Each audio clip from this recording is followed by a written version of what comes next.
Hi everyone, welcome back. In this lesson, we are going to look at a very handy feature, how to batch adjust the position of component reference IDs and names. When we are doing PCB layout, the silk screen label usually need to be cleaned up and aligned.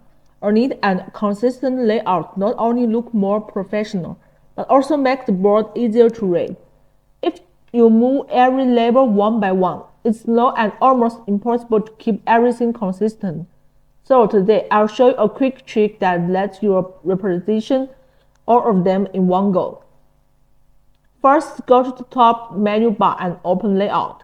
From the drop-down menu, find Property Location and click it. That will bring you into the Setting panel. At the top, you will see Arrange selector. You can choose to apply the changes to all components, or only to the currently selected ones. If you only want to adjust part of the board, make sure you select this component first. In the Properties section, the reference designator is usually selected automatically, so we mainly need to focus on position option below. The key part is property position. Open the drop-down menu and you'll see a bunch of directions. Top, bottom, left, right, top left, top right, bottom left, bottom right, and even a center option for special cases. For example, if you want all reference number to appear above the components, just choose top. The software will automatically reposition everything for you, super efficient.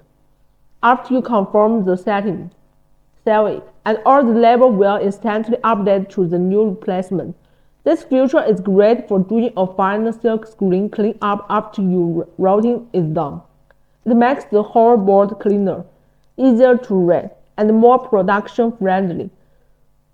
To sum it up, open Layout, Property Location, choose which components you want to edit. Pick the placement direction for your labels, save it, and the job's done. It's very smooth workflow and can really boost your layout efficiency. Alright, that's for this lesson. If you found this tip helpful, don't forget to give it a like, and I'll see you in the next class.